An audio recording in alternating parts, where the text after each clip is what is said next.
InsyaAllah kita mula dengan Ummul Quran, Al-Fatihah. A'udzubillahi minasyaitanirrajim. Bismillahirrahmanirrahim. Alhamdulillahi Rabbil Alamin. Ar-Rahmanirrahim. Maliki yaumiddin. Iyyaka na'budu wa iyyaka nasta'in. Ihdinas siratal mustaqim.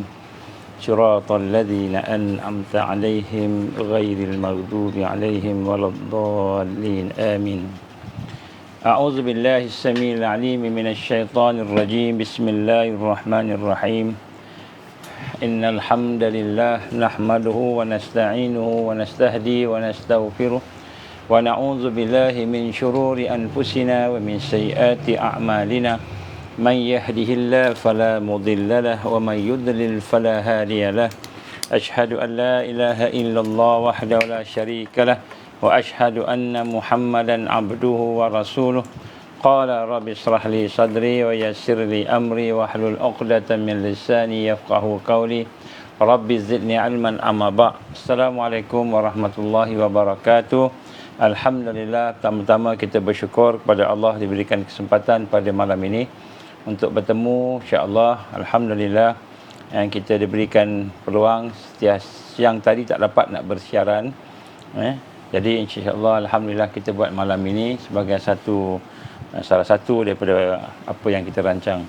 Sebelum kita memulakan, mari sama-sama kita bersyahadah, mentajdidkan iman kita dengan kita membetulkan segala yang ada dalam hati kita. Pertama, ya Allah, kita mohon supaya Allah membebaskan daripada syirik, murtad, dosa dan sebagainya. Kemudian kita minta kepada Allah, ya Allah, izinkanlah kami untuk hidup bersama Islam dan perjuangan Islam.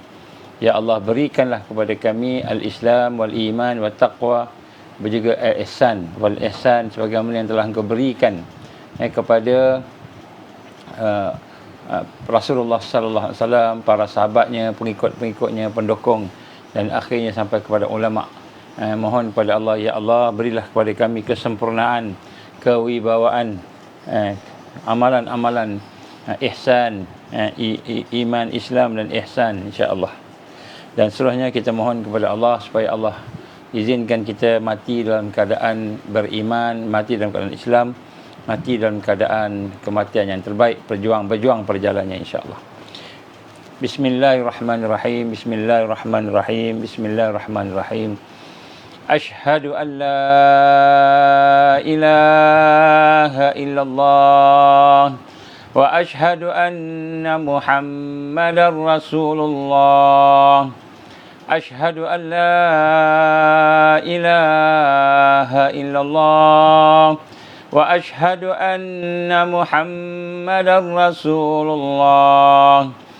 Asyhadu an la ilaha illallah wa asyhadu anna Muhammadar Rasulullah.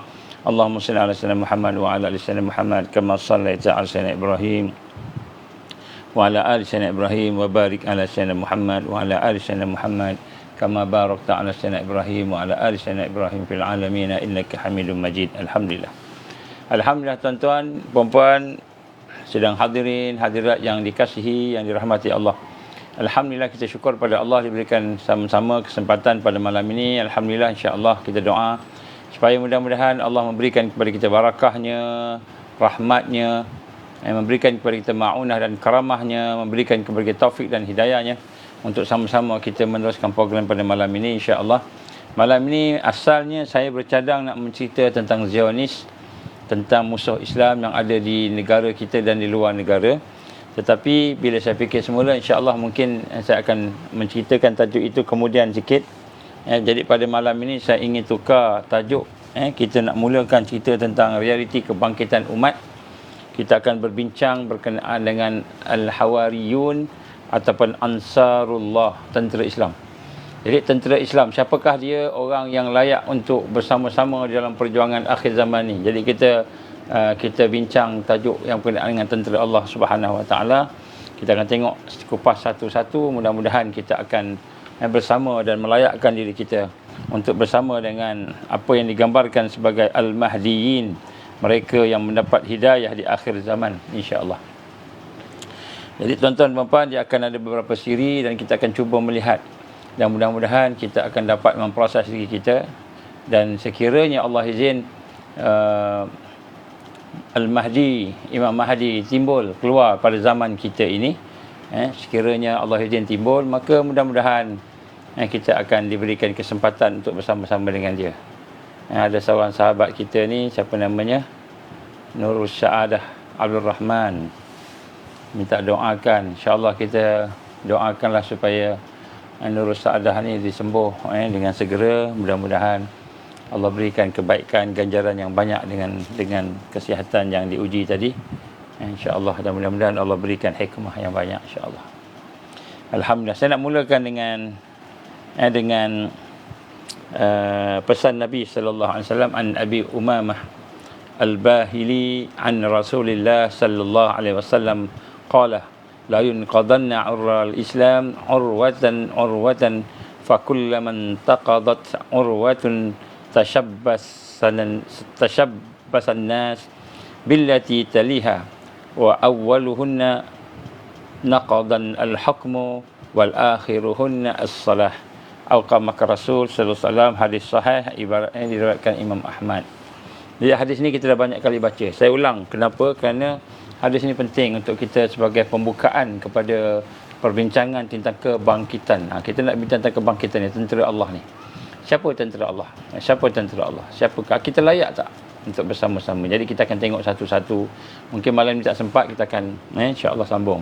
Dari Abu Umamah Al-Bahili, dari Rasulullah sallallahu alaihi wasallam telah bersabda, sesungguhnya ikatan Islam akan terurai simpulan demi simpulan, dan setiap satu simpulan terurai, manusia akan bergantung pada simpulan berikutnya.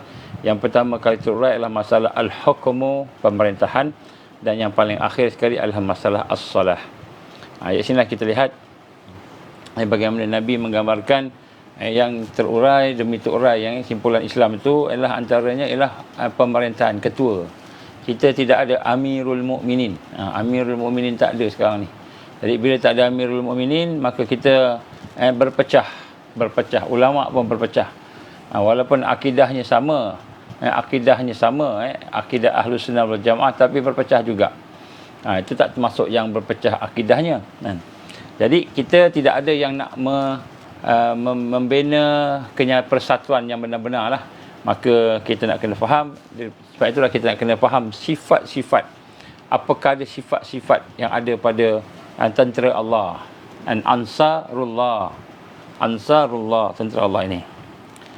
Maka daripada hadis Nabi sallallahu alaihi wasallam, hadis sahih yang lain yang diriwayatkan oleh Imam Ahmad, diriwayatkan oleh Al-Bukhari, An-Nasa'i, At-Tabrani, Al-Haisami, dalam beberapa hadis-hadis yang lain daripada kitab-kitab yang lain. Hadis ini adalah hadis yang sahih.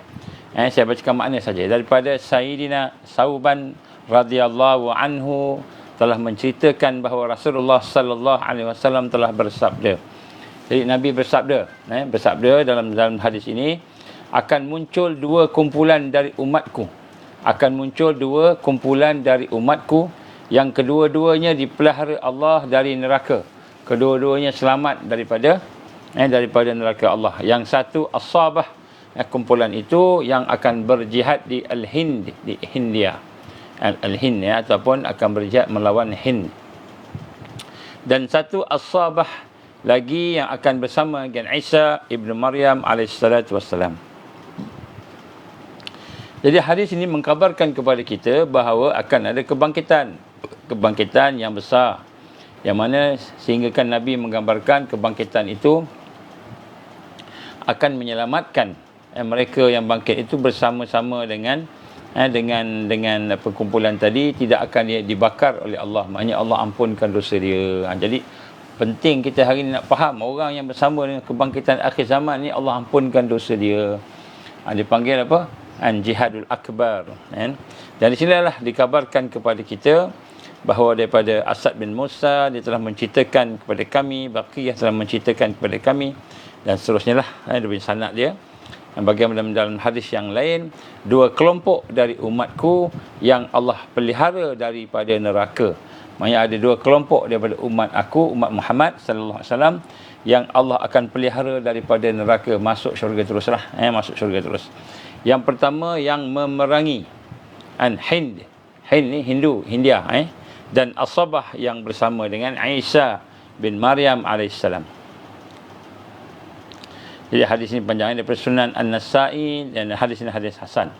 Jadi sebab itulah pertama sekali tuan-tuan perempuan, sebenarnya siapakah di akhir zaman ni yang akan selamat? Yang akan selamat, bukan saja selamat daripada Dajjal, selamat daripada fitnah-fitnah tentera Dajjal, tetapi akan selamat daripada an-nar, minan nar. Ahrazahumallahu minan nar. Allah akan memelihara daripada neraka. Isabatani min ummati ahrazahumallahu minan nar. Isabatun taghzur al-Hind wa isabatun takunu ma'al Isa bin Maryam alaihimassalam. Jadi Nabi gambarkan ada dua jenis manusia. Jadi tuan-tuan nak ikut yang mana? Nak pergi ke sana ke nak pergi kat sini? Jadi dua tempat akan perang belaka lah, maknanya akan bangkit belaka. Jadi kebangkitan akhir zaman daripada yang digambarkan oleh Rasul sallallahu alaihi wasallam ni adalah kebangkitan yang menyeluruh. Maknanya kebangkitan yang akan berada di sebelah barat, iaitu di Timur Tengah, di kawasan Timur Tengah, di Syria. Di Syria, kawasan itu. Kemudian kebangkitan di sebelah timur yang akan berlawan dengan Al-Hind. Al-Hind ini ulama menggambarkan sebagai India ataupun Hindu. Hindu lawan Hindu, bukan main. Allah berfirman dalam Al-Quran dalam surah As-Saff. Surah As-Saff, surah As-Saff ayat 14. Allah menggambarkan bismillahirrahmanirrahim, ya ayyuhalladzina amanu kunu ansarallah kama qala Isa bin Maryam lil hawariyin man ansari ila Allah قال الحواريون نحن أنصار الله فآمنت طائفة من بني إسرائيل وكفرت طائفة فأيدنا الذين آمنوا على عدوهم فأصبحوا ظاهرين. Ini surah As-Saff, sadaqallahul azim. Ini tuan-tuan, ayat ni menyentuh hati kita, menyentuh hati kita. Jadi malam ni kita nak kena rasa ayat ni. Wahai orang-orang beriman, ya ayyuhallazina amanu kunu ansarallah. Jadilah kamu penolong-penolong agama Allah. Jadi ansarullah ni ialah penolong, ansar, orang yang menolong agama Allah. Kama sebagaimana Nabi Isa bin Maryam yang telah berkata kepada Hawariyin. Siapa Hawariyin ni? Orang yang setia dengan Nabi, yang mengikut rasaan Nabi Isa. Siapakah antara kamu yang akan menjadi ansarullah? Siapa yang akan menjadi ansarullah? Siapa yang akan membantu agama Allah? Maka mereka pun menjawab, kamilah ansarullah. Kamilah ansarullah. Qala al-hawariyun nahnu ansarullah. Maka apabila orang-orang hawariyin tadi, pengikut setia kepada Nabi Isa, mereka mengatakan kamilah penolong-penolong tentera Allah, penolong agama Allah, maka Allah SWT pun meneguhkan. Lalu terpecahlah Bani Israel itu kepada dua. Yang pertama beriman, yang kedua ialah kufur. Apabila ada di kalangan umat Nabi Isa itu mengatakan nahnu ansarullah, kamilah penolong-penolong agama Allah, ansarullah.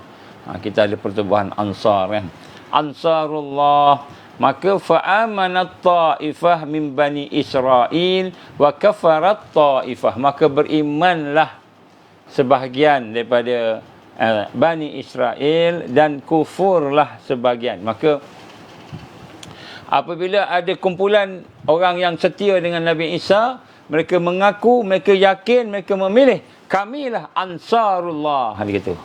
Kamilah penolong-penolong agama Allah. Kamilah orang yang menjadi tentera Allah. Maka itu pecah dua. Yang pertama yang beriman, yang kedua yang kufur. Fa ayyadna allazina amanu ala aduwihim. Nampak Allah gambarkan. Maka kami teguhkan orang-orang beriman yang melawan dengan musuh mereka itu sehingga mencapai kemenangan. Jadi pertama sekali tuan-tuan, di dalam suasana pada hari ini kita akan menampak macam-macam. Tajuk saya nak buat ni tajuk kebangkitan ni. Tajuk kebangkitan. Tapi saya nak mula dengan mengenalkan Ansarullah dulu. Jadi kebangkitan ini dia bermula dengan apabila para rasul Musa, Isa, siapa-siapalah, termasuk sampai pada hari ini tak ada rasul dah, tapi adanya para ulama, para duat menyatakan kepada kita, siapakah di kalangan kamu yang ingin bersama dengan Ansarullah yang akan menolong agama Allah?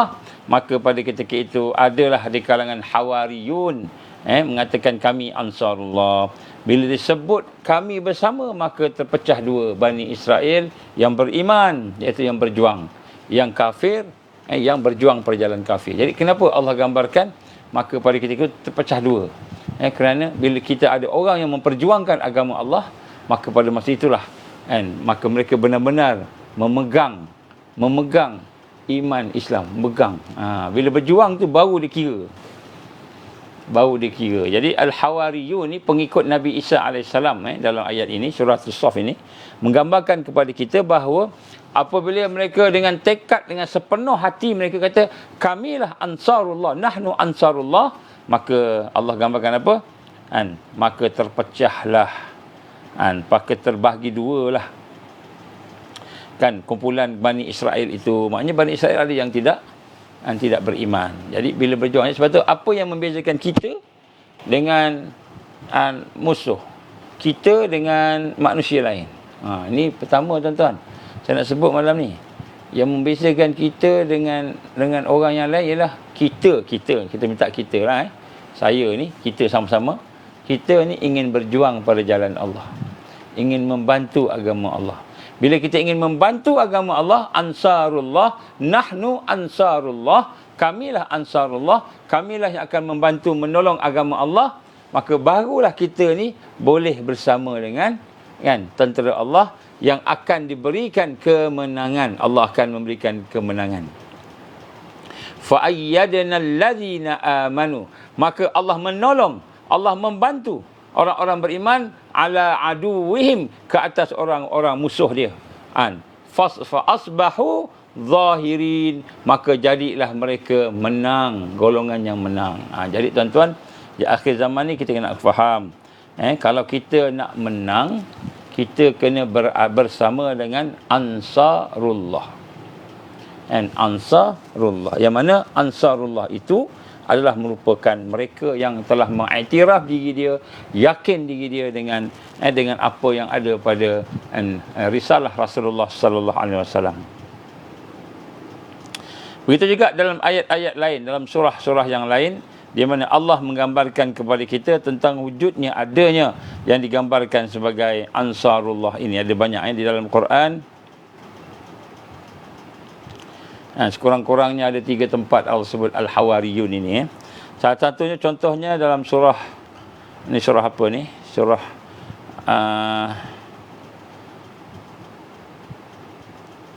surah Ibrahim pun ada. Baik. Maka siapakah Al-Hawariyun? Ni kita tengok ni. Siapa Hawariyun ni? Siapa orang nak bangkit ni? Siapa yang akan bersama dengan Al-Mahdiyin ini? Maka Al-Hawariyun itu ialah mereka yang diajak untuk membela agama Allah, untuk membantu agama Allah. Kemudian mereka mengatakan nahnu Ansarullah, mereka terima. Jadi yang disebut Al-Hawariyun ni bukan hanya sekadar orang yang belajar agama Islam, yang beragama Islam, belajar agama Islam, belajar sampai PhD, belajar sampai mana-mana pun, tetapi bila diajak untuk berjuang membantu agama Allah, melakukan dakwah, tarbiyah, jihad, maka dia diam. Kenapa? Sebab mengganggu jawatan dia, sebab mengganggu gaji dia, sebab mengganggu hidup dia. Jadi bila kita diajak untuk marilah kita menolong agama Allah. Mari kita menolong agama Allah. Maka orang yang Al-Hawariyun itu, maknanya kalau ada Nabi lah zaman kita ni panggil Al-Hawariyun. Orang yang menjadi pendokong yang setia kepada Rasul dan Nabi. Jadi siapakah mereka? Mereka inilah orang yang apabila dia ajak untuk membantu agama Allah, dia akan jawab, nahnu ansarullah. Kamilah ansarullah. Dan apabila kita melihat dalam hakikat ni, Al-Hawari ni ialah disebut sebagai pembela. Itu maksudnya pembela, pengikut setia. Jadi kita jangan mimpilah nak bersama dengan Imam Mahdi. Hari ni ramai orang nak sebut, saya nak bersama Imam Mahdi, saya nak bersama dengan Imam Mahdi. Imam Mahdi nak timbul kan dekat Pakistan ada seorang, kat Indonesia ada seorang, dekat Malaysia pun dengarnya ada seorang. Mana-mana semua mengaku Imam Mahdi belaka. Katalah ada Imam Mahdi, katakanlah betul pun Imam Mahdi itu, Imam Mahdi dia tidak akan apa? Dia tidak akan mencari bersama dengan orang yang Islam biasa. Orang Islam yang hidupnya hanya fikir diri dia sendiri je, yang hidupnya hanya mengikut arus. Maka dia akan tanya, siapa yang akan bersama dengan penolong-penolong agama Allah ni? Siapa yang nak menjadi ansarullah? Maka dia akan kata, nahnu ansarullah, kamilah yang akan menolong agama Allah. Jadi perkataan Jama' Al-Hawariyun ini disebut sebanyak 3 kali dalam Quran. 3 kali menunjukkan bahawa orang yang setia, yang dikatakan setia kepada Islam itu, yang akan bersama dengan Al-Mahdiyin, ialah mereka yang disebut 3 kali di dalam Al-Quran itu. Surah Al-Imran ayat 52, Surah Al-Ma'idah ayat 112, Surah As-Saff ayat 14 ini. Mereka yang kata, kami bersama dengan penolong-penolong agama Allah. Jadi sebab itu tuan-tuan, sunnah Nabi ini hidup bersama dakwah, hidup bersama tarbiyah, dakwah dan jihad ini adalah merupakan salah satu syarat utama untuk menjadi Al-Mahdiyin, mereka yang mendapat hidayah. Kalau kita jadi ahli majlis agama Islam, kita jadi qadi, mufti, kita jadi menteri agama, kita jadi orang-orang Islam yang belajar Islam PhD, kita jadi orang Islam yang lahir dalam Islam, kita jadi orang Islam yang boleh bercakap tentang Islam, tapi kita tak mau menolong agama Allah, tak mau menolong agama Allah, kita duduk diam aja, besok jadi syaitan bisu. Jadi syaitan bisu. Maka kita tidak akan mendapat kemenangan. Orang yang berjuang bersama Islam baru menang. Sebab itulah kita lihat apabila Nabi Isa AS mengetahui akan adanya musuh, adanya keingkaran, maka dia pun bertanya kepada mereka, siapakah yang akan menolong aku menjadi ansarullah? Maka orang-orang yang soleh tadi, Al-Hawariyun, menyatakan, kamilah ansarullah, nahnu ansarullah. Maka di sinilah apabila disebut akan perkata itu, maka daripada situ dalil yang menyebutkan bahawa mereka yang akan bersama dengan Al-Mahdiyin, mereka yang akan bersama dengan mereka golongan yang dapat hidayah di akhir zaman, antaranya ialah mereka yang berada dalam kebenaran dalam Islam dan kemudian menolong agama Allah. Jadi kita kena menolong agama Allah. Tak cukup sekadar kita Islam aja. Tak cukup sekadar kita nak selamatkan diri kita aja, masuk hutan selamatkan diri. Sebab tu Nabi kata apa? Pada yaumul khalas, hari di mana Dajjal keluar, maka pada ketika itu Muslim terpecah 3. Yang pertama akan lari keluar, pergi masuk hutan ke pergi mana-mana lah, tak apa, tetapi dia nak selamatkan diri dia. Yang ini binasa. Yang kedua, mengikut jumhur. Arus ni majoriti. Jadi ada orang kata kita nak ikut jumhur. Ikut jumhur ni majoriti pun binasa, kata Rasulullah sallallahu alaihi wasallam. Dan yang ketiga ialah golongan yang akan memimpin keluarganya, memimpin ahlinya, kawan-kawannya, duduk di belakang dia, bergerak membantu agama Allah, berperang, menyongsong musuh, kata Nabi. Maka yang ini yang meninggal dunia sebab dah sampai ajal, meninggal dunia syahid, Allah bagi syahid. Yang panjang umurnya, sisa-sisa yang panjang umur itu Allah SWT berikan kemenangan. Sebab itu di sini kita nak dalil orang yang nak bersama dengan Al-Mahdi itu, orang yang bersama Al-Mahdiyin itu ialah orang yang bersama menolong agama Allah. Sebab tu kita nak kena tengok betul-betul. Jangan kita ingat, oh cukuplah aku sekarang ni, aku dah jadi ustaz, aku dah jadi ustazah, aku dah jadi, tapi aku lebih suka ikut arus. Kalau ceramah tu, kita ceramah apa yang orang suka. Orang suka dengar, arus suka dengar. Kalau arus tak suka dengar, tak boleh. Nanti tak masuk TV. Minta maaf lah sebut terkeluar perkataan TV kan. Kalau nak masuk TV, kena cakap apa yang dia nak kita cakap. Apa yang dia nak kita cakap, kita cakap. Jangan cakap pasal yang itu. Jangan cakap pasal yang ini. Kenapa? Yang itu, yang ini itu bukan arus. Itu bukan arus perdana. Kita kena cakap benda perkara yang arus perdana nak. Kalau nak buat lawak yang arus perdana nak. Macam itu. Jadi dia kata, bila ikut arus, baru boleh keluar TV. Baru boleh keluar radio. Kalau tak ada arus perdana, tak boleh keluar TV, radio. Kena boycott, kena ban. Nak cakap pasal hukum yang itu, yang ini, jangan. Itu maknanya, dia mengikut arus. Bila mengikut arus, dia tidak mengikut Ansarullah. Ansarullah, dia bukan ikut arus. Dia membetulkan umat. Kalau umat tu tidak betul, dia kena bimbing umat dengan yang hikmah lah. Begitu. Jadi Allah menggambarkan kat sini, dalam surah Al-Ma'idah pula, Allah menggambarkan, dan ingatlah ketika aku mengilhamkan kepada Al-Hawariyin. Auhaitu, perkataan yang Allah gunakan. Auhaitu tu maknanya apa? Auhaitu tu maknanya Allah ilhamkan kepada Hawariyin. Berimanlah kamu kepada aku dan kepada Rasulku. Maka maknanya Allah kata beriman. Yakinlah kamu kepada Quran. Yakinlah kamu kepada hadis-hadis Nabi, sunnah. Maka mereka menjawab, kami telah beriman dan saksikanlah bahawa sesungguhnya kami adalah orang yang patuh. Orang yang patuh. Sami'na wa ata'na. Jadi hari ini kita lihat hari ini Allah gambarkan siapa dia Al-Hawariyin ini. Siapa orang yang membantu agama Allah ini, Ansarullah ini?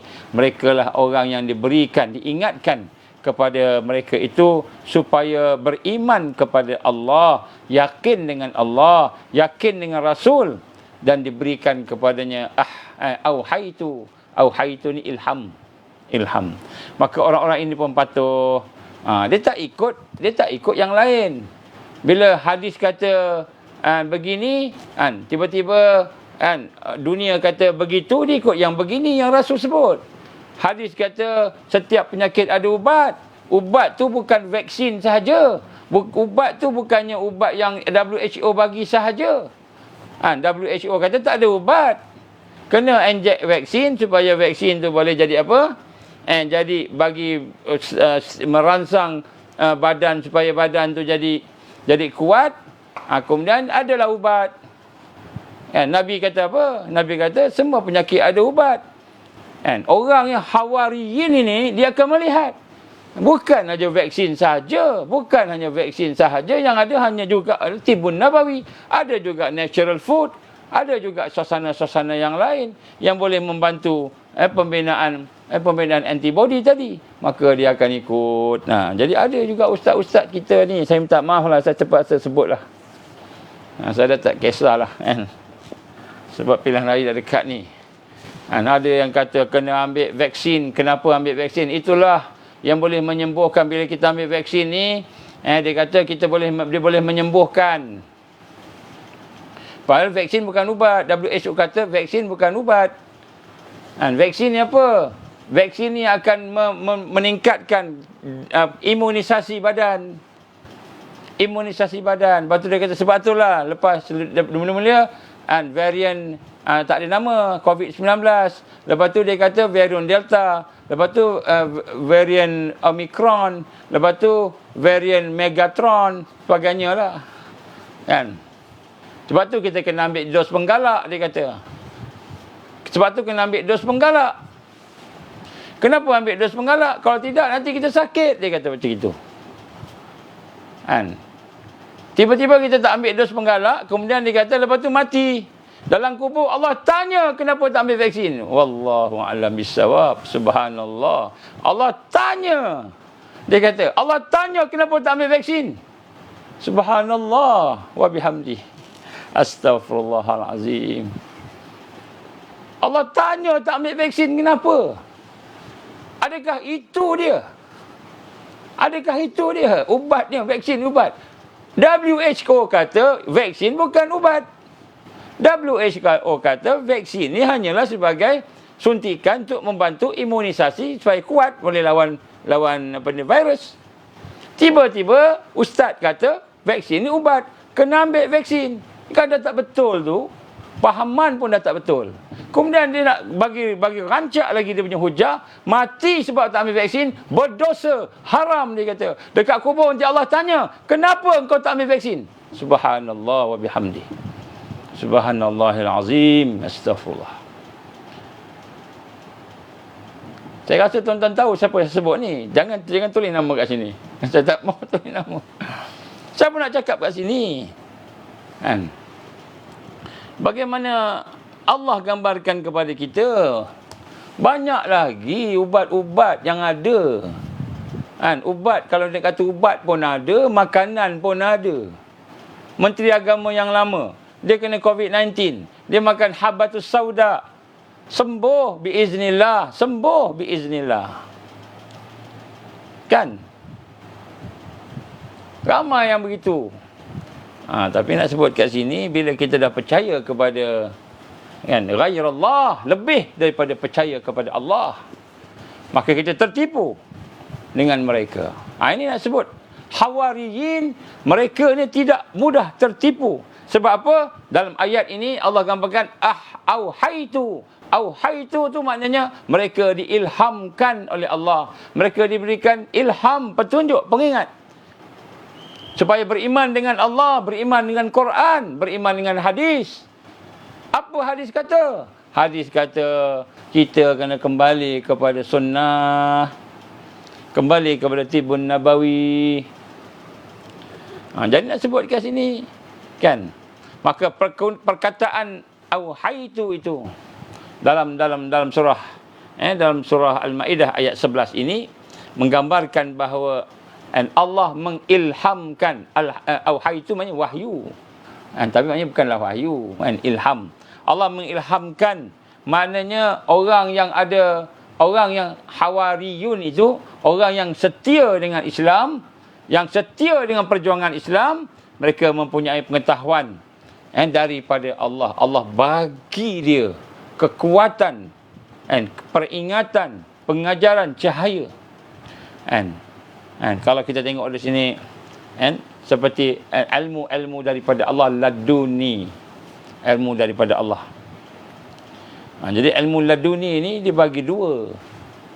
Cara umumnya ada dua. Yang pertama sekali, dia datang secara langsung daripada Allah. Allah bagi ilmu direct kepada orang tu. Wahbi. Bukan wahabi, wahbi. Langsung. Tanpa belajar, Allah bagi ilham. Allah bagi ilham. Allah nak pelihara kita, Allah bagi ilham. Ambil yang itu, tinggal yang itu. Allah bagi ilham. Allah bagi ilham bila kita melihat dengan pandangan basirah. Basirah ni apa? Pandangan mata hati. Maka Allah bagi ilham kepada seorang itu. Itu laduni. Bismillah.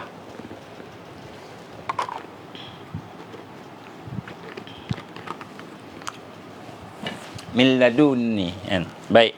Kemudian yang kedua ialah dengan belajar kasbi. Dengan cara belajar. Dengan cara belajar. Jadi kita lihat dengan belajar ni ada saya nak sebut sini ada 3. Ini al-hawariyun ni dia belajar. Kalau yang ilham tu tak semua orang dapat. Tak semua orang dapat. Kan? Yang ilham ni tak semua orang dapat. Jadi Allah bagi petunjuk, kasyaf, dibukakannya sesuatu pada hati yang bersih, orang yang ada ilmu yang sahih, yang hatinya bersih, yang dekat dengan Allah, yang kenal dengan Allah. Allah pilih ada cahaya. Bagaimana kita diminta oleh Allah supaya berdoa, Rabbana atmim lana nurana waghfir lana innaka ala kulli syai'in qadir. Wahai Tuhan kami, sempurnakanlah cahaya-cahaya kami. Rabbana atmim lana nurana waghfir lana, ampunkanlah dosa-dosa kami. Engkau yang maha berkuasa ke atas segala sesuatu. Kita diminta oleh Allah supaya kita berdoa. Kita ni Allah perintah minta berdoa kepada Allah supaya Allah sempurnakan cahaya. Dan maksud sempurnakan cahaya ni salah satunya ialah apabila cahaya itu telah sempurna, maka natijahnya salah satunya Allah menganugerahkan ilmu kepada kita. Jadi itu satu. Yang ini tak semua orang dapatlah. Siapa yang Allah rezekikan, alhamdulillah. Tapi yang menggunakan belajar pun ada yang belajar. Jadi untuk belajar ini, orang-orang yang hawariyun itu, dia ada 3 ilmu dia kena ada di akhir zaman ini. Minima. Yang pertama sekali ialah ilmu syariat. Ilmu syariat. Yang pertama sekali kita kena belajar apa Allah perintah, apa Allah larang. Jadi kita kena belajar. Kita kena belajar apakah yang telah dihukum, disyariatkan oleh Allah Subhanahu wa taala. Daripada wahyu yang telah diturunkan kepada Rasulullah sallallahu alaihi wasallam, daripada Al-Quran, daripada Al-Quran dan hadis Nabi sallallahu alaihi wasallam. Jadi ini yang pertama.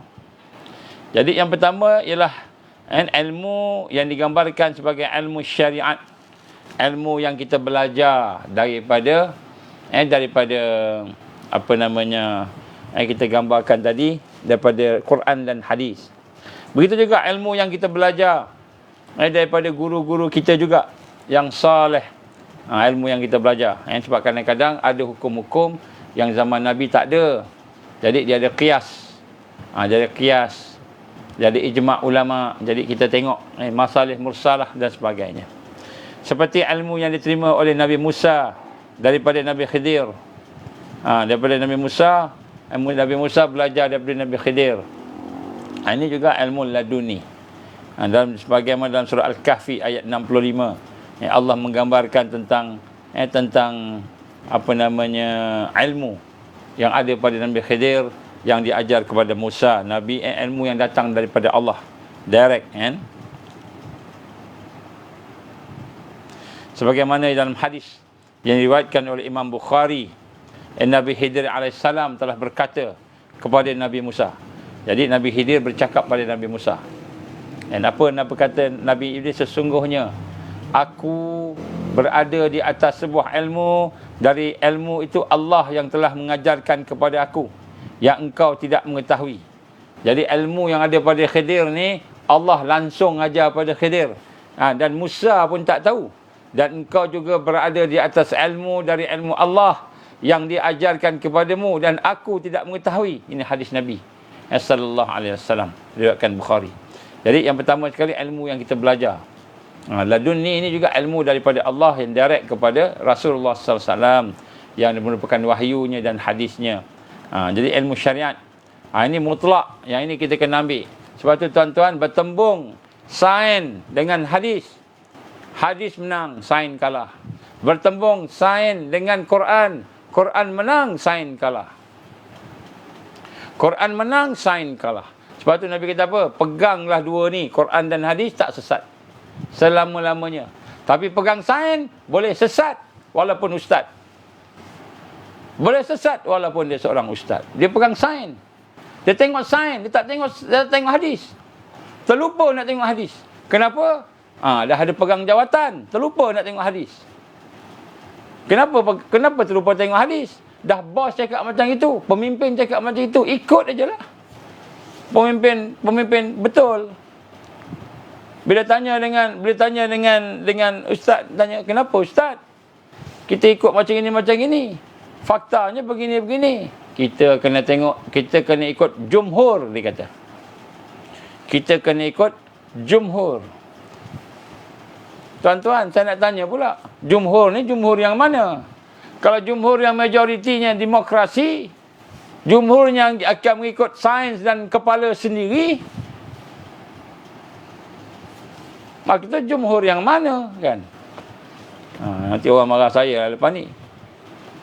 Orang marah saya. Tolonglah jangan letak nama mana-mana orang. Saya tak sebut pun nama-nama siapa-siapa kat sini kan. Kita jaga adab kita. Adab dalam dakwah kita jaga. Kita cuma beritahu kalau tak betul, tak betul. Yang tak betul kita beritahu. Nama orang tak beritahu. Tak apalah siapa dia pun. Kita tak kenal dia pun tak apa. Tapi kalau tak betul, kita kenal yang tak betulnya. Jadi tuan-tuan perempuan, kita jaga adab dalam dakwah. Akhlaknya. Sebab adab ni salah satu barakahnya kat situ. Rahmatnya kat situ. Tuan-tuan rahmat Allah Ta'ala. Yang kedua, ilmu ma'rifat. Al-Hawariyun ini ilmu ma'rifat. Iaitu ilmu yang akan membawa kita kepada sesuatu yang gaib. Yang mana dengan itu akan bersihlah hati-hati kita. Ilmu yang akan menyebabkan fahaman kita bersih. Kefahaman kita bersih, hati kita bersih. Kita menjadi seorang yang saleh. Ini ilmu yang bersangkut paut dengan makrifat. Ilmu yang bersangkut dengan hakikat. Maknanya kita nak kena faham tauhid. Mentauhidkan Allah macam mana?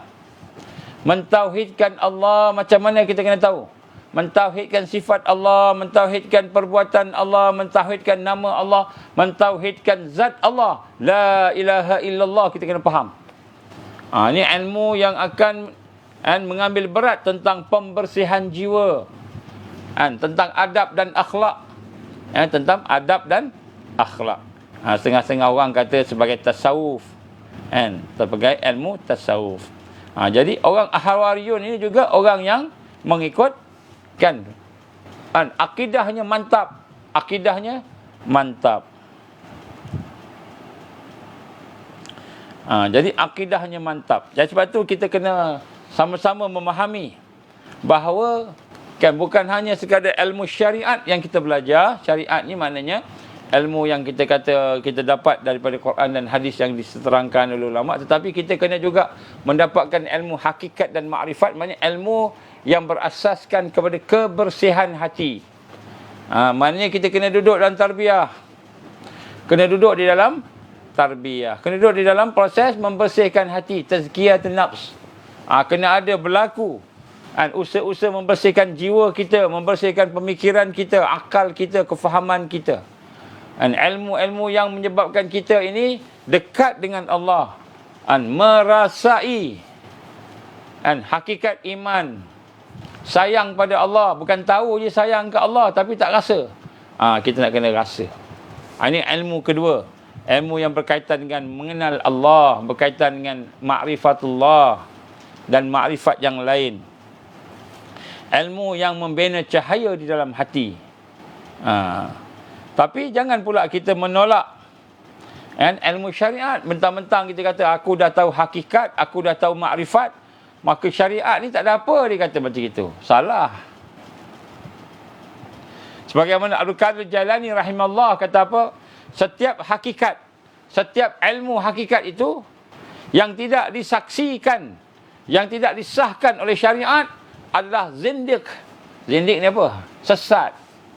Kalau kita belajar hakikat, belajar makrifat, belajar ilmu tasawuf, tapi kita tak belajar syariat. Syariat kita tinggalkan, tak tahu hukum hakam, tak tahu. Sembayang macam mana, itu yang jadi sembayang pakai niat je. Hak ni sesat. Kita ingat kita dah bersih dah, kita nak bersama dengan Al-Mahdi. Kita kena bersihkan hati kita, kita kena beramal. Kita amal. Maka kita pun dia bertarikat, beramalkan zikir, zikir. Rupa-rupanya sesat. Kenapa sesat? Kita bergantung dengan amal kita. Sesatlah kita. Kita tak boleh bergantung dengan amal. Kita tak boleh bergantung dengan kita kata makhluk. Contoh kita katakan kita ni nak dekat dah ni, Imam Mahdi nak turun dah ni, kita kena amalan ni kena tingkat. Kita kata okey, mari sama-sama kita pakat-pakat baca Qul huwallahu ahad. Siapa baca Qul huwallahu ahad, maka dia akan dapat sekian sampai kebal lah apalah.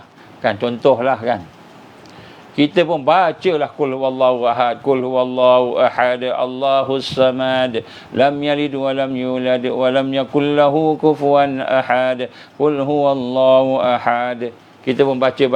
Hajat kita baca nak jadi kebal. Kita baca kerana nak kebal. Nak kebal, parang panjang, parang terbang.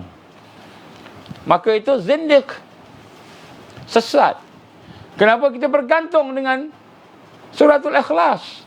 Kita tidak bergantung dengan Allah. Kita kena bergantung hanya kepada Allah. Qul huwallahu ahad. Allah itu esa. Allahus samad. Allah tempat bergantung. Tiba-tiba kita bergantung dengan ayat tu. Kita bergantung dengan ayat Quran. Kita bergantung dengan ayat Quran. Kita bergantung dengan amalan kita nak dapat sesuatu. Amalan kita itulah seolah-olahnya boleh kita jadikan sebagai pegangan untuk jadi yang hebat-hebat ni. Kita bergantung dengan azimat. Kita bergantung dengan azimat dan karamat manusia. Kita bergantung dengan makhluk. Buat apa bergantung dengan makhluk? Kan? Bergantung dengan sesuatu yang kita ada perantaraan. Bergantung dengan kubur. Lagilah. Bergantung dengan kubur. Bergantung dengan makhluk. Tak boleh bergantung dengan makhluk. Ini kita kena faham. Ya, sebab itulah kita kena faham dari sudut hukum syariat, kena faham. Kalau tidak kita akan sesat. Zindiq, kata Abdul Khalid Jalani rahimallah. Maka ingatlah dalam surah Al-Ma'idah ayat 112 113. Berkatalah Hawariyun, wahai Isa putra Maryam, bersediakah Tuhanmu menurunkan hidangan dari langit kepada kami? Maka Isa menjawab, bertakwalah kamu kepada Allah jika betul-betul kamu orang yang bersyukur. Maka mereka pun berkata, Hawariyun pun berkata, kami ingin memakan hidangan itu dan supaya tentram hati kami, tatma'inna qulubuna, dan supaya kami mengetahui bahawa kamu benar kepada kami dan kami menjadi orang-orang yang menyaksikan, yang membenarkan. Maka ayat itu menunjukkan bahawa salah satu ciri-ciri Hawariyun itu tatma'inna qulubuna. Mereka diberikan ketenangan dalam hati mereka. Allah bagi ketenangan pada hati mereka. Ini begitu juga satu kalimah yang disebut oleh Ibrahim alaihissalam ketika mana dia ingin mengetahui, ya Allah, bagaimanakah engkau menghidupkan sesuatu yang mati? Maka Allah berfirman, apakah kamu tidak percaya? Apakah kamu tidak beriman? Maka kata Ibrahim alaihissalam, sesungguhnya saya beriman, tetapi liyatma'inna qalbi, agar hati kami menjadi tenang. Jadi daripada dua perkara ini kita melihat bahawa al-hawariyun, seseorang yang menjadi setia, yang dikatakan setia kepada agama Allah itu, sangat tepat kita mengatakan bahawa mereka ini mempunyai ketenangan kepada hati ketika bersama kebenaran. Jadi bila dia menghayati Islam, hati dia tenang. Bila dia semayang, dia tenang. Bila dia puasa, dia tenang dan dia menjadi kekuatan. Jadi apabila hatinya itu tenang, bermakna bahawa jiwanya itu bersih. Jadi bukan sekadar belajar je. Pada hari ini kita tengok orang-orang hari ini dia belajar, pergi universiti Jordan, Mesir, Madinah, UIA, Universiti Islam. Belajar Islam, belajar agama. Tapi tengok hati tak tenang. Wajah dia tak ada cahaya. Cahaya ketenangan tak ada pada wajah-wajah mereka yang belajar Islam hari ini. Bismillah.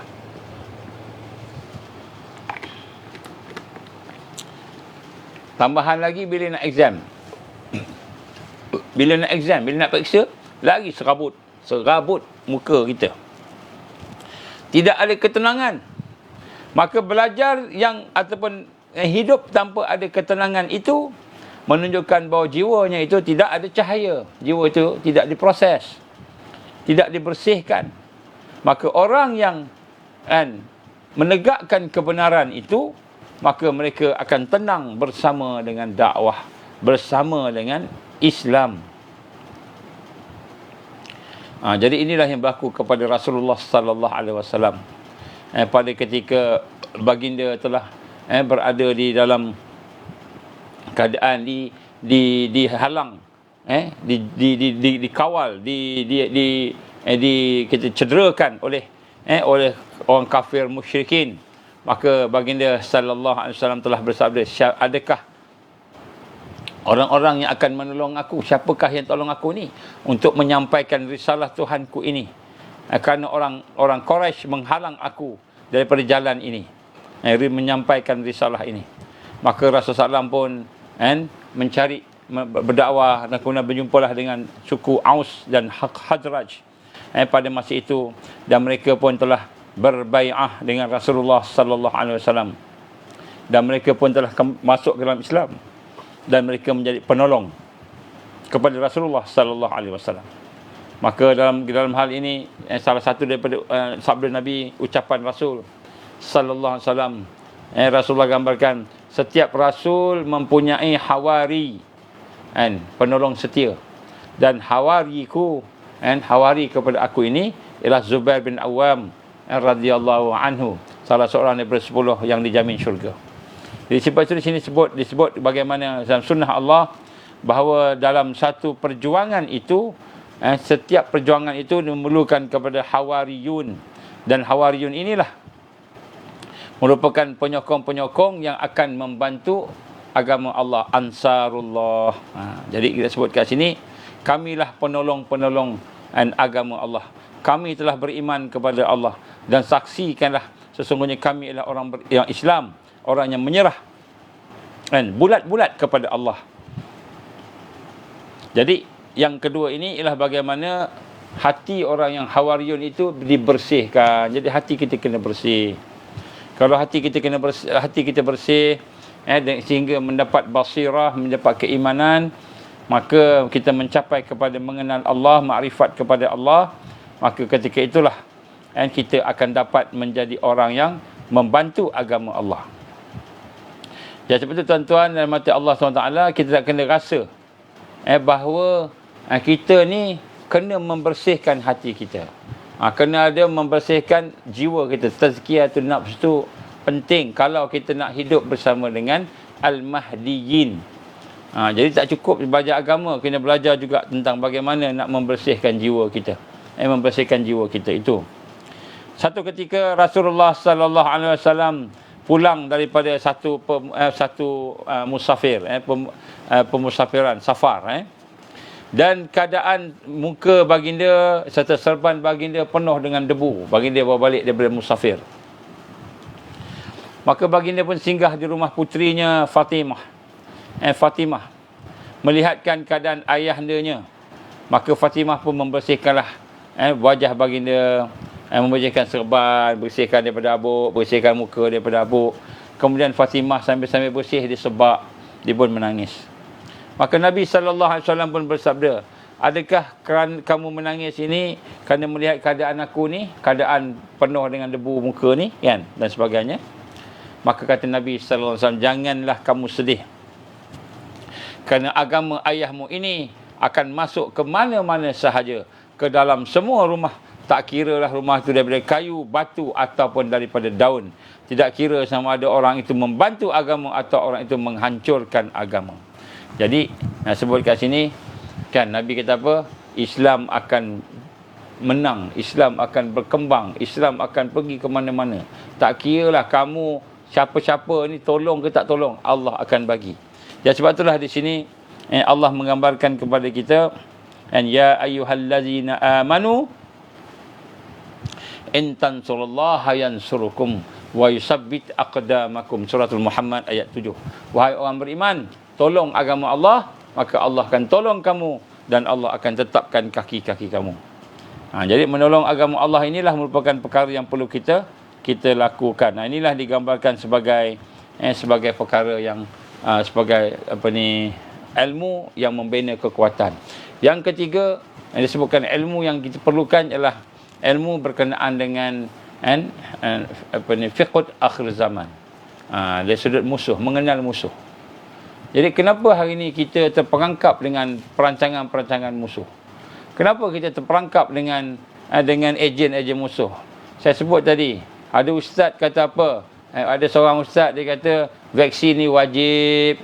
Ada ustaz kata vaksin ni siapa masuk kubur tak ambil vaksin kena soal, Allah tanya nanti. Kenapa? Kerana dia tidak memahami hakikat apa yang sedang berlaku. Saya minta maaf.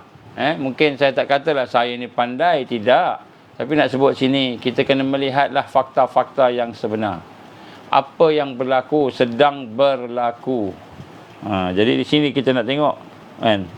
Ni kita tengok bagaimana. Yang ikut arus, kena hati-hati. Sebab itu, kita gambarkan sini, kadang-kadang bukan sebab dia tak ikhlas. Bukan sebab dia tidak benar. Ataupun sebab dia ni musuh Islam, bukan. Tetapi kerana dia tidak tahu apa yang berlaku.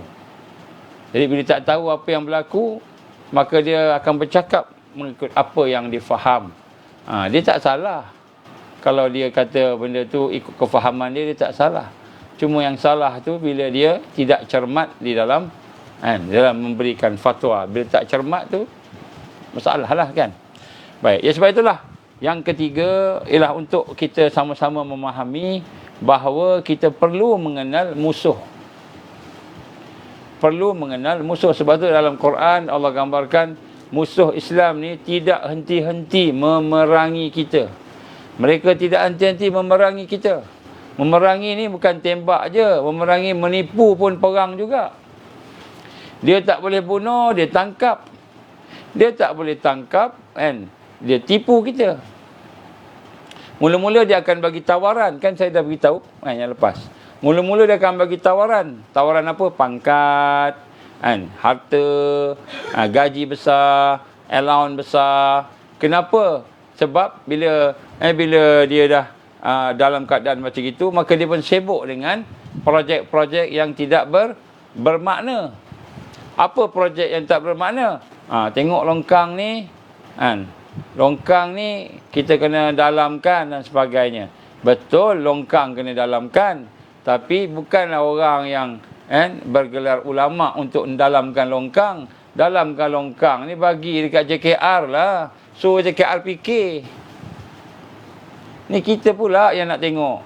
Kita ni orang alim ulama. Alim ulama tengok hala tuju umat. Di mana hala tuju umat? Hala tuju umat kat mana sekarang ni? Kan? Saya dengar kesian, setengah-setengah tempat azan pun dekat dalam masjid aja tak boleh pakai mikrofon dah. Setengah tempat azan tak boleh pakai speaker. Kita ni duduk kat negara mana? Kalau kita duduk negara orang-orang komunis yang menguasai kita, kita ni minoriti, entahlah, mungkinlah kita kata kita tak payah azan dekat luar, azan dekat dalam je dia kata. Tapi ni duduk negara majoriti umat Islam. Majoriti umat Islam. Dan azan tu bukannya mengganggu pun. Tuan-tuan, puan-puan mati Allah, hari ni di mana ni ulama-ulama kita ni? Duk fikir benda lain. Jadi kita nak cakap pun susah juga. Nak cakap pun susah juga. Saya tak sebut mana-mana. Saya tak sebut siapa-siapa. Untuk muhasabah saja. Untuk muhasabah. Patutnya umarak dan ulama ni memikir hala tuju umat. Kemana umat ni nak pergi? Sekarang ni macam mana? Macam mana keadaan umat hari ni? Berapa peratus yang tak semayang dah hari ni semayang Jumaat? Dulu masa semayang Jumaat mudah pun ramai yang tak semayang. Ini kan pula sekarang lagi susah nak semayang. Lagi ramai tak semayang. Kita fikir ke masalah tu? Jadi ini kita lihat. Kita mengikut arus. Kita disibukkan dengan projek-projek yang tidak bermakna kepada umat. Jadi kita nak tengok sini. Ini kita tak kenal perancangan jahat musuh. Musuh merancang. Kita ingat kita dah terror dah. Yang dah matang dah. Kita pun cara fikir. Siasah matang. Dah matang dah. Kita ingat kita dah matang. Rupa-rupanya kita mengikut perancangan mereka. Duduk di bawah perancangan mereka. Dan ego kita tak mahu ubah. Walaupun kita tahu benda itu benar. Tak mahu ubah. Ni tuan-tuan. Perkara yang kita nak kena tengok balik. Sebab tu kita kena kenal musuh-musuh Islam. Kita kena kenal perancangan musuh Islam. Kalau tidak, kita akan berada di dalam perancangan mereka tanpa kita sedar. Tanpa kita sedar. Dan macam mana kita nak menolong agama Allah? Bila kita duduk di bawah perancangan mereka. Macam mana nak tolong agama Allah? Bila kita duduk di bawah perancangan mereka, tak boleh nak tolong. Kita buat sekadar yang mereka nak. Jadi sebab itulah di sini kita kena lihat bagaimana kita perlu kembali kepada kepahaman yang betul bahawa kita sedang diserang, kita sedang berperang walaupun bukan dengan peluru. Tetapi kita sedang diserang pemikiran kita, kepahaman kita. Anak-anak yang murtad makin ramai. Makin ramai yang murtad. Kita tak perasan. Kita boleh seronok dengan RM50,000 allowance sebulan, gaji sebulan. Ada driver, ada kereta, pejabat aircon, rumah aircon, kereta aircon, makanan sedap. Kita lupa leka. Kita ingat kita dah okey dah. Tengok ramai yang murtad. Kenapa saya kata ramai murtad? Ramai yang main game hari ni yang murtad. Main game murtad. Keluar Islam. Tapi kita tak perasan. Ramai yang murtad dengar lagu-lagu yang bukan melalaikan, yang memurtadkan. Jadi kita tak perasan. Jadi sebab tu tuan-tuan puan rahmati Allah Ta'ala, ilmu yang ketiga yang perlu kita belajar ialah berkaitan mengenal musuh. Harakah ad-dammah, gerakan-gerakan yang menghancurkan Islam. Kita kena faham. Tambahan lagi sekarang ni perancangan mereka cukup licik. Kalau kita mengkaji kita akan faham. Janganlah kita sombong dan angkuh dengan apa yang ada pada kita. Maka apabila kita telah mempunyai 3 ilmu ini, salah satu daripada ilmu-ilmu yang penting, 3 ilmu tadi itu, maka barulah kita boleh untuk menjadi orang yang berjuang hawariyun.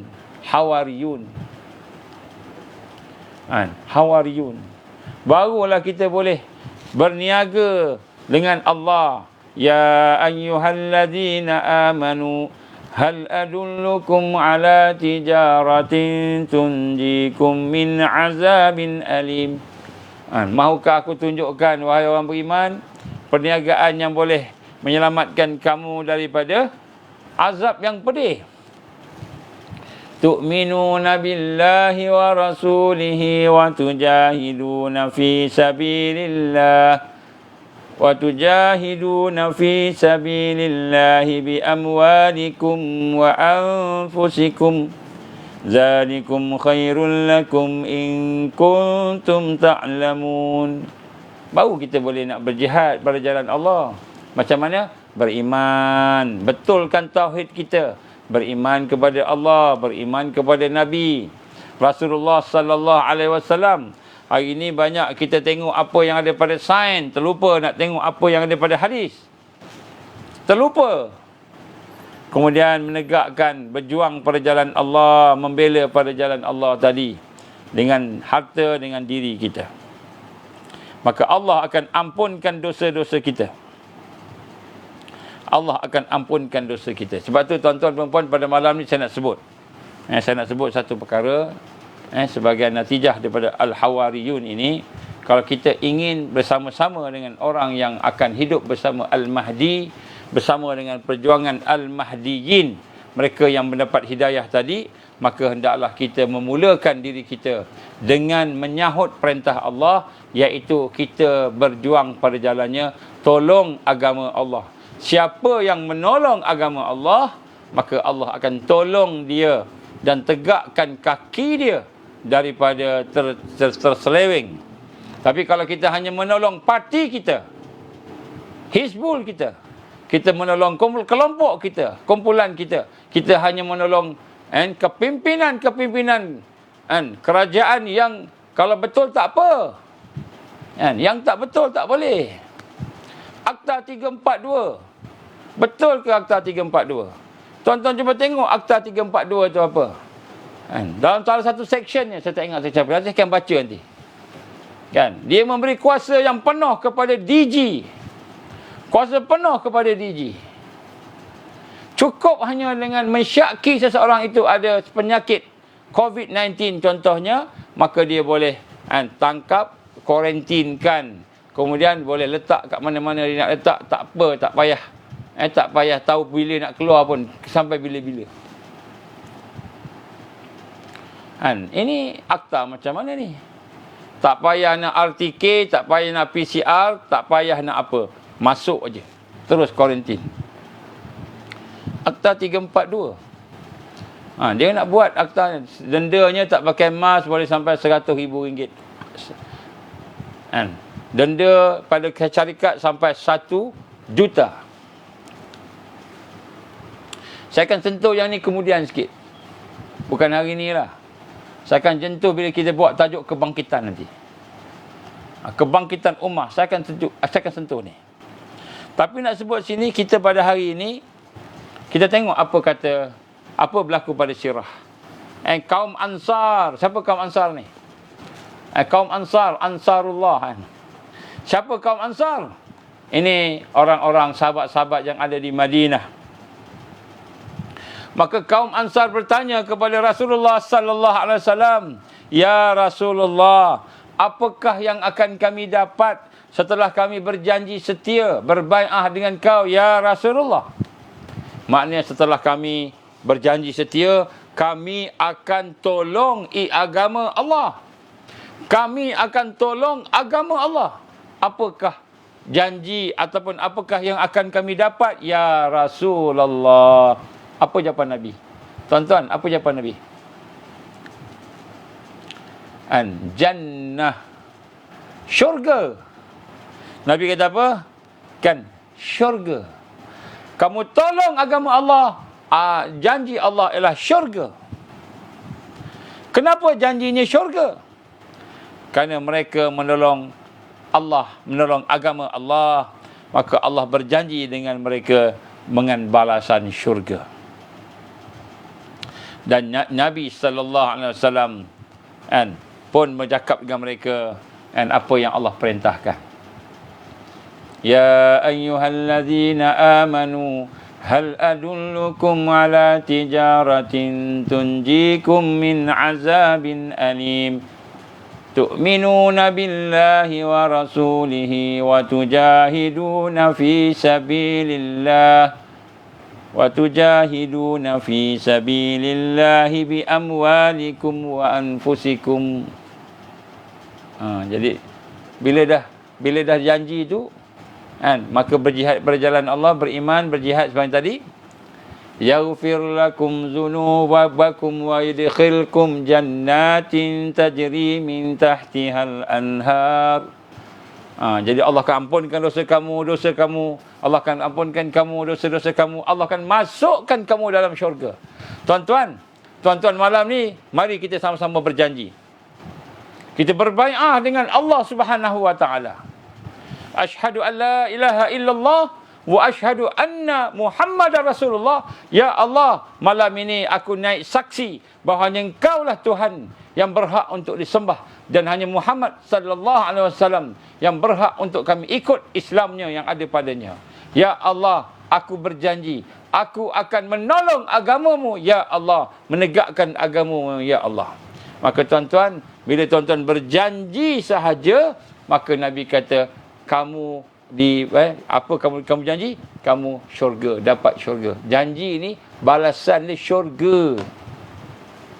Maka setelah Rasulullah sallallahu alaihi wasallam menyatakan kepada sahabat-sahabat Ansar tadi bahawa Allah janji syurga, maka mereka pun berikrar. Allah rakamkan ni peristiwa tu.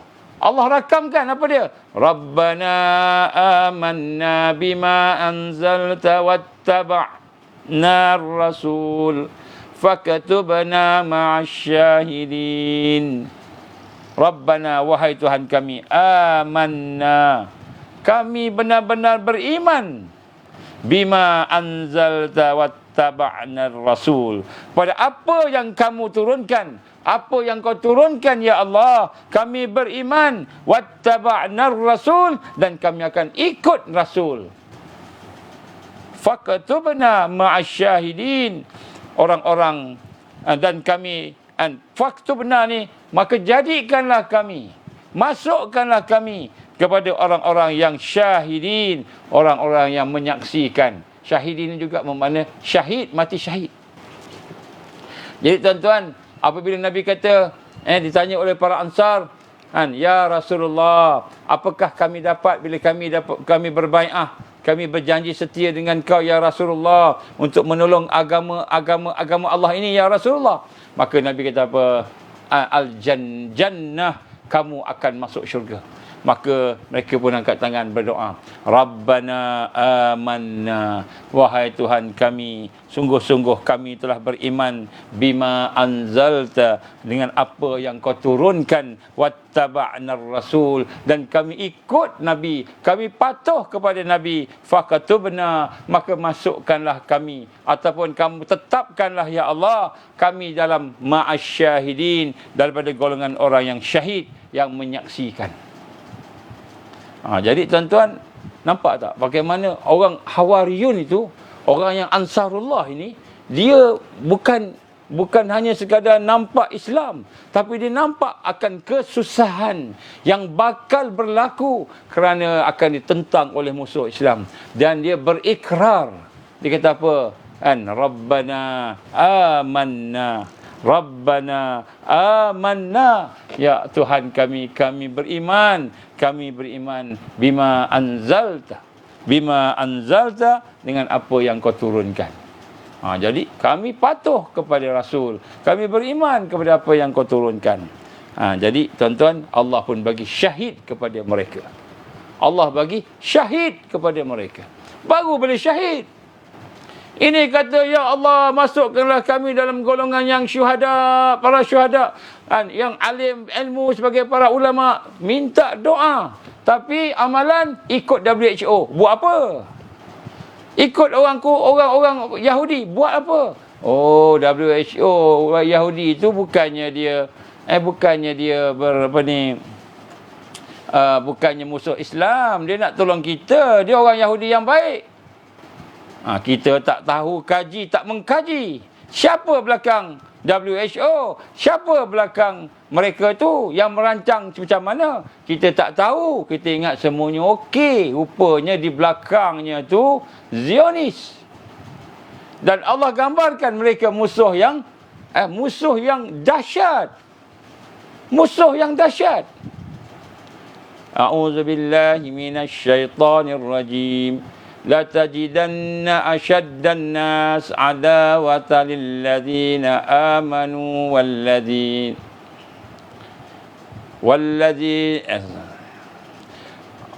adawatan lilladzina amanu al-yahud walladzina asyraku. Ini surah Al-Maidah kan? Allah kata apa? La tajidanna asyaddan nas. Kamu pasti jumpa di kalangan manusia itu mereka yang dahsyat, mereka yang teruk permusuhannya kepada orang beriman. Ni Allah sebut, bukan saya sebut. Mereka ni musuh orang beriman. Asyaddan nas adawa, bermusuh pada orang beriman. Al-Yahud, Zionis. Tiba-tiba kita kata mereka tak nampak pun Bill Gates bunuh orang, ambil pistol tembak orang, tak nampak pun. Mereka ni baik. Naifnya kita. Allah sebut dalam Quran. Bukan saya sebut, Allah sebut. Asyaddan nas, paling dahsyat, paling teruk permusuhannya kepada orang beriman. Al-Yahud, Nasara, Yahud, wallazina asyraku, dan mereka yang mensyirikkan Allah. Tiba-tiba kita kata tak apa ikut dia, tak apa ikut dia, tak apa ikut dia. Tuan-tuan, anak-anak ramai dah mati dah ni. Tuan-tuan, ibu-ibu ramai dah mati dah ni. Wahai ulama-ulama kita, tuan-tuan guru kita, wahai para doa, tak tengok ke, tak dengar ke rintihan rakyat pada hari ini? Ada seorang ibu, dia mendapat injection. Selepas dapat injection, anaknya sakit teruk. Ditunjukkan gambarnya. Ni anak dia sakit sebab menyusukan dia. Dia kata, aku pun sakit. Tapi aku sakit, aku tak kisah. Tapi anak aku ni, siapa nak tanggungjawab? Ada yang mati, ada yang sakit selepas daripada suntikan. Terutamanya dos ketiga. Saya minta maaf lah tuan-tuan. Kan? Tapi nak sebut macam ni, tak tengok ke? Tengoklah dengan mata hati rakyat dalam keadaan susah sekarang ni. Wahai orang alim ulama, wahai para duat, janganlah kerana segumpal wang yang kita dapat daripada gaji yang kita dapat, buta mata kita nak melihat kebaikan. Kita memandang rendah nyawa. Nyawa seorang pun cukuplah. Seorang pun cukuplah.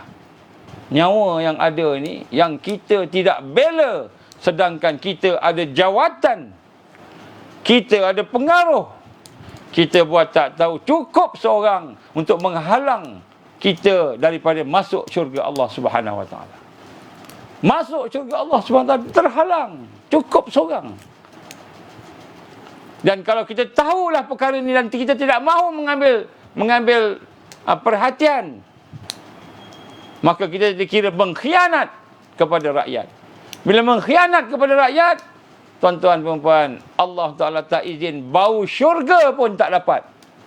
Tak kiralah serban kita berapa tebal, tak kiralah kopiah kita berapa cantik, kot kita berapa mahal, jubah kita berapa mahal, tak kiralah kita ada driver nak masuk kereta, orang tolong buka kereta kita. Tak kira kita namanya Datuk Seri, Datuk Tun. Tapi bila kita mengkhianat kepada rakyat, cukup seorang mati kerana ignorant kita, maka kita akan dicampakkan dalam satu suasana. Tidak boleh bau syurga. Tak boleh bau syurga. Hanya kerana nak jaga ijtihad kita. Kononnya ijtihad itulah matang. Berapa ramai yang kita nak tunggu mati ni?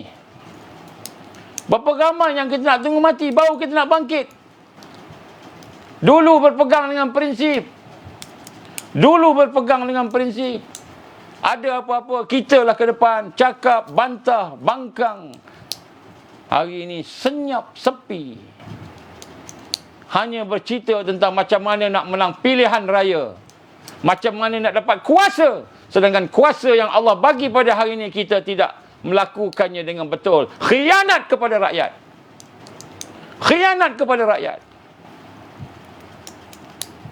Dan kita menyatakan, kamilah Hizbullah. Tapi Hizbullah yang mengkhianat masyarakat, mengkhianat rakyat. Allah akan tanya setiap nyawa yang mati kerana kita tak ambil perhatian. Allah akan tanya, takutlah kamu dengan Allah. Bertakwalah kepada Allah Subhanahu Wa Taala. Jangan nak tunggu sampai ayah kita kena, ayah sakit, baru nak tanya, baru nak kata, berhenti dulu dos ketiga. Dah kena kat batang hidung, baru nak takap. Itu pun macam hangat-hangat teh ayam ya. Tuan-tuan rahmati Allah. Ini ke Hawariyun? Bukan. Hawariyun ialah mereka yang bersama-sama dengan perjuangan Rasulullah sallallahu alaihi wasallam, berpegang dengan prinsip, bukan berpegang dengan strategi lapuk. Kita masih bergantung harap dengan undi-undi manusia. Kita kata kita nak menang, kita kena bersama dengan dia dengan kumpulan ni. Kenapa? Kerana kumpulan ni boleh buat kita menang. Kalau tak, kita tak menang. Kita bergantung dengan makhluk. Kita bergantung dengan rakyat. Kita bergantung dengan pengundi. Tak boleh ikut macam ini. Nanti orang tak undi kita. Kita bergantung dengan pengundi. Tidak berpegang dengan prinsip-prinsip Islam. Alasan kita kata ini adalah untuk yang lebih besar. Maslahah yang lebih besar. Apa lagi yang lebih besar daripada kita menjaga nyawa umat Islam? Bila kita ada tangan yang boleh melakukan dengan kuasa kita. Tuan-tuan memperhormati Allah Subhanahu Wa Taala. Dan Al-Hawariyun bukan begitu. Al-Hawariyun bukan begitu. Saya baca dalam satu komen. Oh, Tuan Guru membaca doa dengan mursyid, minta supaya kita diberi cahaya daripada Allah. Minta supaya Allah bagi cahaya pada kita. Tuan-tuan, ya ayyuhal mu'minun, wahai orang beriman, cahaya macam mana lagi yang kita nak ni? Cahaya macam mana yang kita nak ni? Sehingga semua umat Islam meninggal dunia. Tahukah kita menjaga agama itu nombor satu? Oh, kami nak jaga agama lah kami ni. Tak. Hari ni anak-anak murtad, ramai yang murtad hari ni. Ramai yang masuk ikut LGBT, ramai.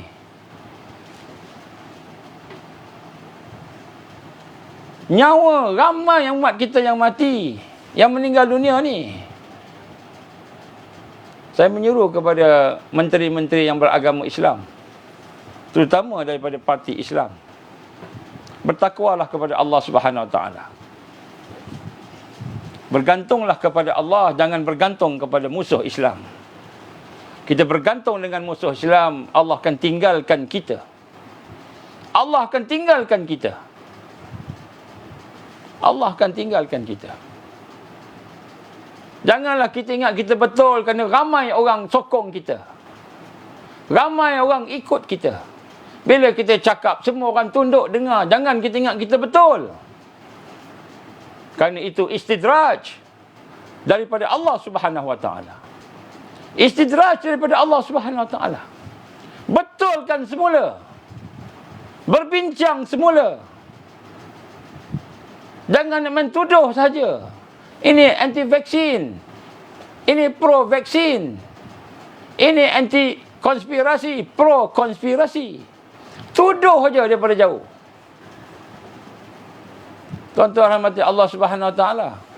Saya menyuruh kepada tuan-tuan, terutamanya pimpinan-pemimpin kita yang mengaku beriman kepada Allah, bertakwalah kepada Allah, ittaqillah. Saya hanya mengingat, saya bukan nak jawatan kamu, tidak. Kami tak teringin pun jawatan-jawatan pemimpin politik. Tak apa, pergilah. Ambillah. Tapi laksanakanlah tanggungjawab dengan betul. Atau Allah akan menghancurkan kamu di hadapan umat dalam keadaan kamu masih berkopiah dan berserban. Jangan sampai peringkat begitu. Tuan-tuan puan-puan rahmati Allah Ta'ala, insya-Allah kita akan sambung lagi. Bagaimana Allah menggambarkan kepada kita tentang makar. Wa makaru wa makarallah. Wallahu khairul makirin. Orang-orang Yahudi, orang-orang Nasara, orang-orang kafir, mereka merancang makar, tipu daya, nak menghancurkan umat, menghancurkan Islam. Wa makarallah, dan Allah juga melaksanakan tipu daya, makar, membalas makar mereka. Wallahu khairul makirin. Maka Allah akan menghancurkan mereka dengan perancangan yang hebat daripada Allah. Tuan-tuan, bila sebut makar ni, maknanya perancangan sulit. Saya rasa ustaz-ustaz kita pun tahu. Makar ni maknanya perancangan sulit, pakatan jahat, underground. Orang yang ingin membuat jahat secara sembunyi-sembunyi, itu maknanya makar. Orang yang mempunyai perancangan yang sulit, depannya kelihatan baik di hadapan mata. Di hadapan mata nampak baik, tetapi dia menyimpan niat yang buruk. Itu namanya makar.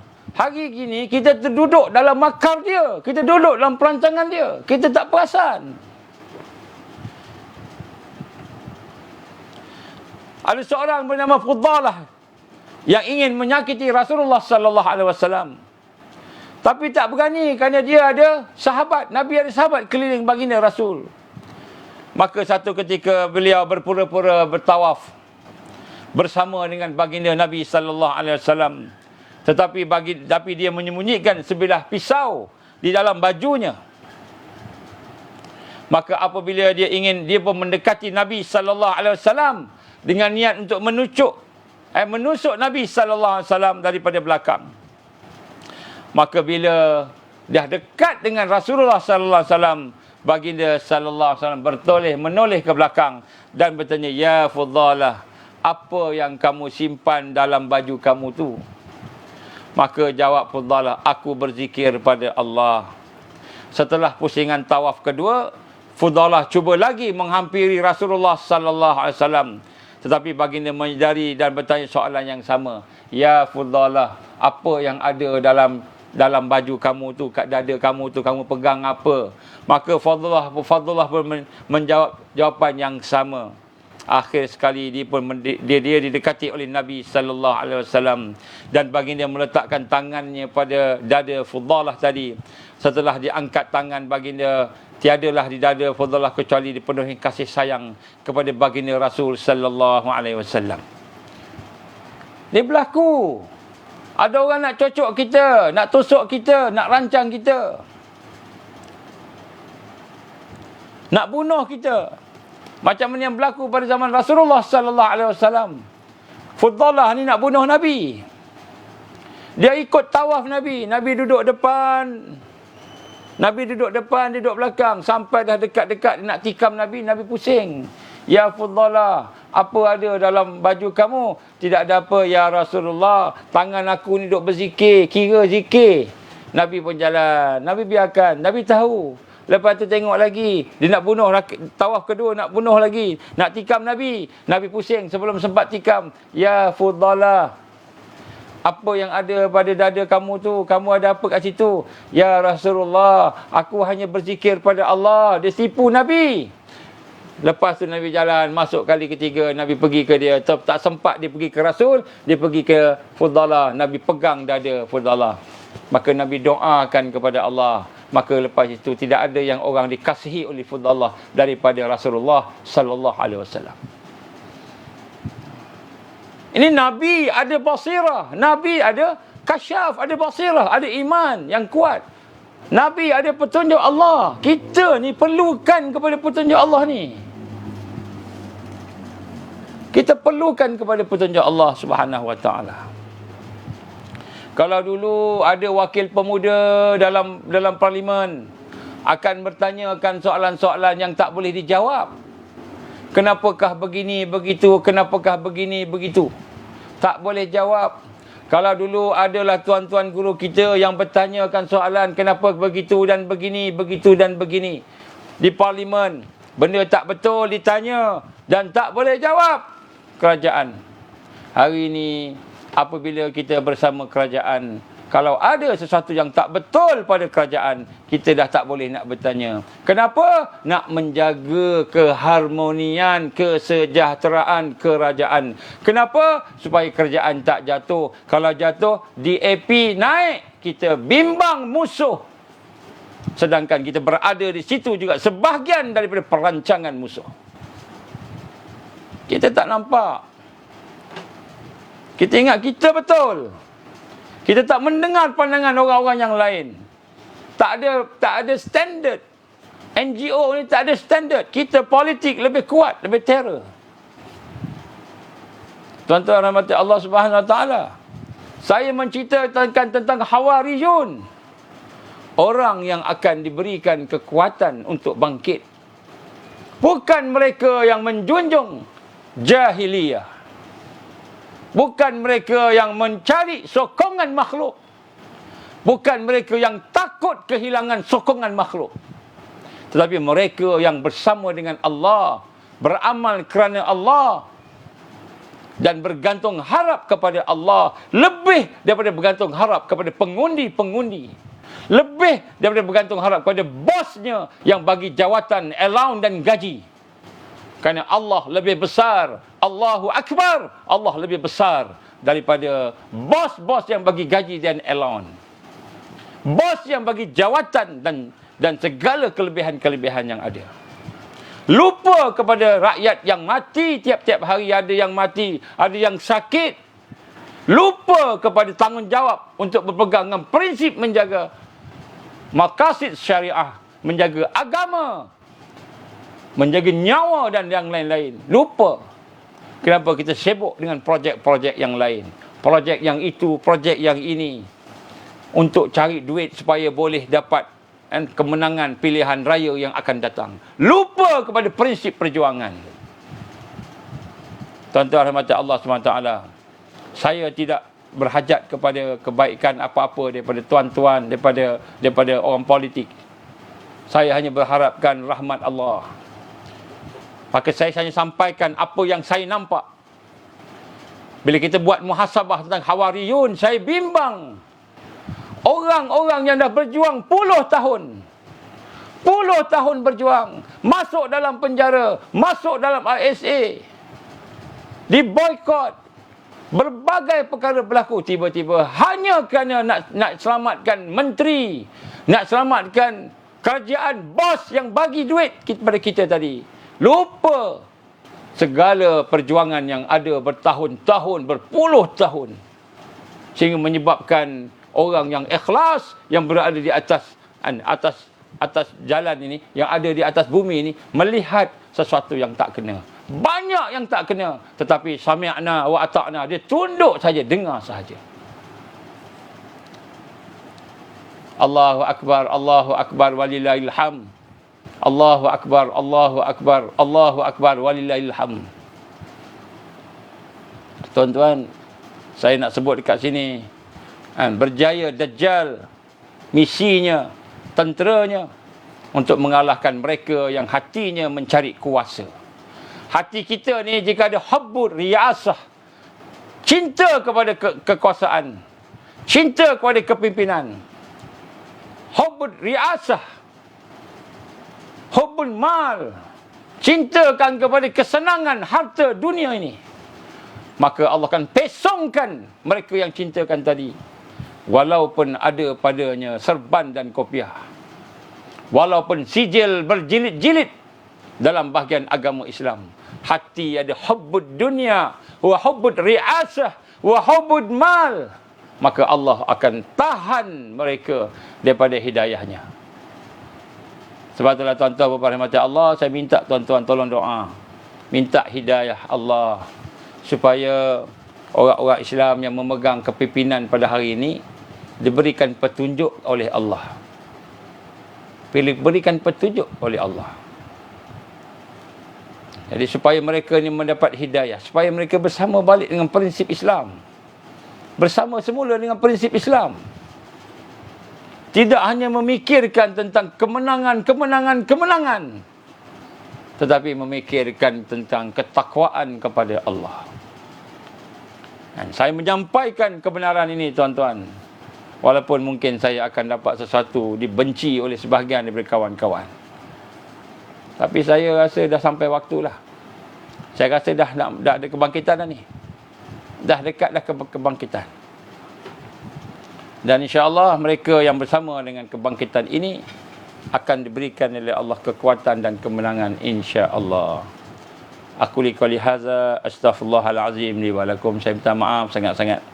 Hari ini suara tinggi.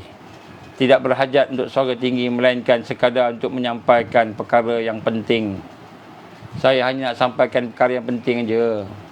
Hari ini dah terlupa dah. Dulu ceramahnya berapi-rapi.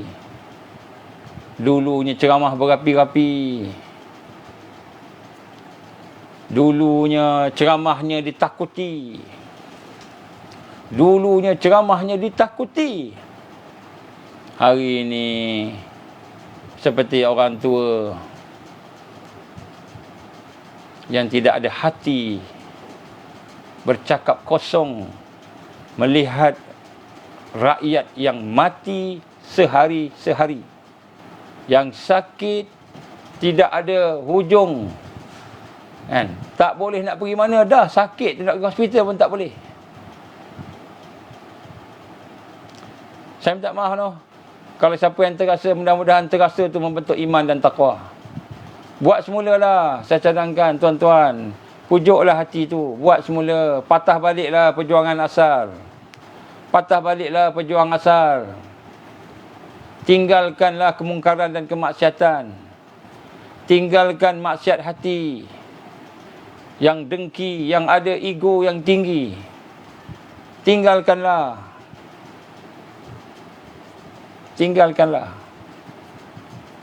A'udzubillahi samil alim minasyaitonir rajim. Bismillahirrahmanirrahim. Alhamdulillahi rabbil alamin hamdan syakir.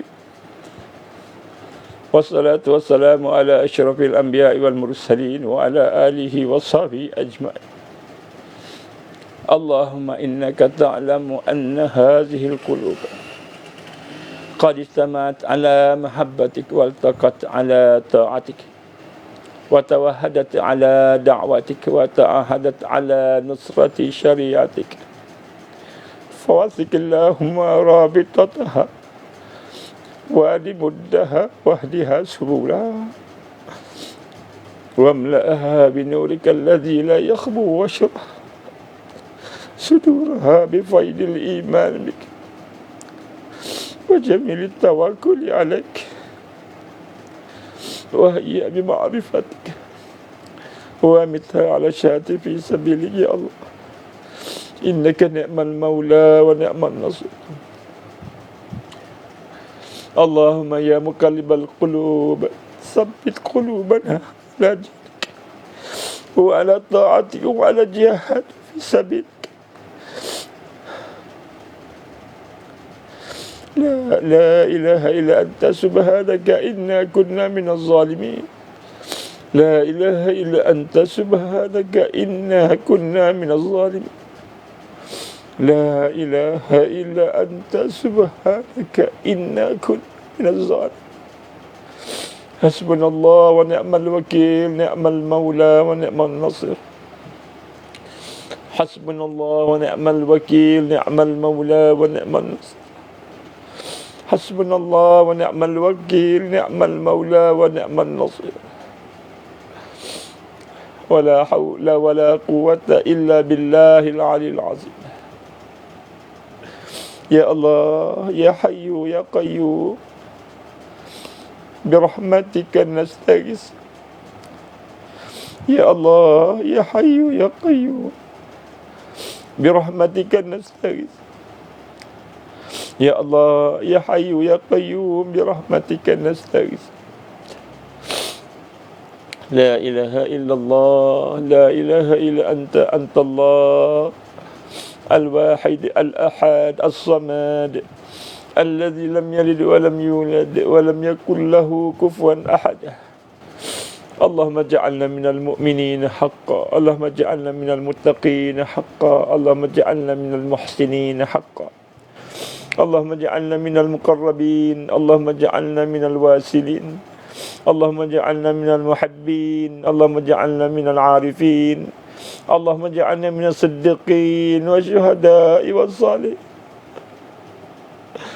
اللهم اجعلنا من المهديين ربنا لا تزغ قلوبنا بعد إذ هديتنا وهب لنا من لدنك رحمة إنك أنت الوهاب ربنا أتمم لنا نورنا واغفر لنا إنك على كل شيء قدير ربنا آتنا في الدنيا حسنة وفي الآخرة حسنة وقنا عذاب النار